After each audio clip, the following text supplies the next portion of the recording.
So let's transition into gaps in flooring. So huge Packer lover, Igor Murokh, Bears fans, but you also have a love for those in Wisconsin. Well, let's talk about gapping. So David, first of all, I have to say that our neighbors to the north, okay, have the same flooring issues that we do here.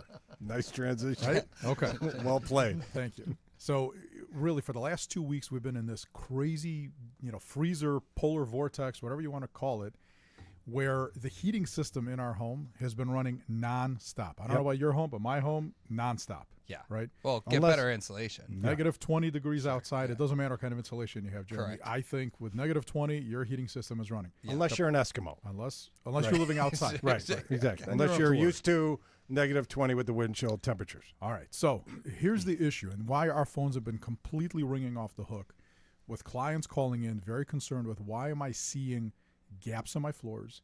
Why am I actually hearing my floors pop? Yeah. Yeah. Like an audible noise, right? A lot of wood's popped. Okay. So the popping noise is all part and parcel of what's happening with the contraction of your wood floors. And in essence, what's happening is the floors are actually losing physical surface area. They're actually getting smaller. And so when they get smaller, when they contract, you start to develop those gaps. The way to sort of think about it is in terms of drying that wood beyond its acclimation point. So, David, we talk about this on the show all the time. Yep. We acclimate all of our flooring. We have a static environment in our facility. It's basically a large humidor. We bring all of our lumber in. We make sure that it's properly maintained. We make sure the relative humidity is correct, the temperature is correct, to make sure that it's acclimated to a particular range of temperature and humidity. When we install your floors, we need that range to be maintained. And that range is 30% minimum relative humidity, 50% maximum relative humidity. And if you cannot maintain your wood flooring in that range, one of two things is going to happen. It's either going to contract and you're going to get gaps, or it's going to expand and it's actually going to look kind of cupped where it almost looks like a washboard.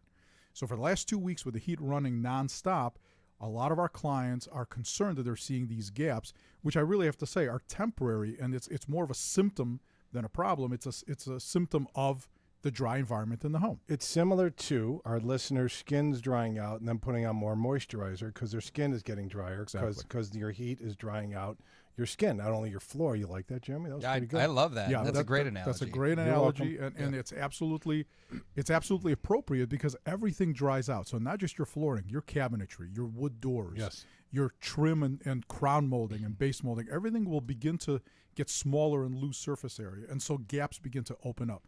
So what do we do to try to combat that? What do we do to kind of sort of negate that process? And the only thing really that we can do, we can't stretch your flooring back out, right? The only thing we can do is modify the environment in which that flooring lives, and that is through humidification, right? So we have to increase that relative humidity in your home to a minimum of 30% in order for those gaps to either not appear at all or possibly appear at a very, very small size. Which, to Dave's point, not only is your floor going to be happy, but your skin's going to feel happy. 100%. So, kill two birds with one stone. And you know who else will be happy? Your allergist. Sure, you're right. So we actually have a lot of clients calling in under strict and direct orders from their allergist to maintain a relative humidity at a particular range, because when it gets too dry, people that have allergies, people that have respiratory issues, they really begin to suffer in those lower relative humidity conditions. So think of your floor as a symptom. When you see those gaps developing in your floors, you should look to other parts of your home, and specifically your HVAC system, as really the culprit.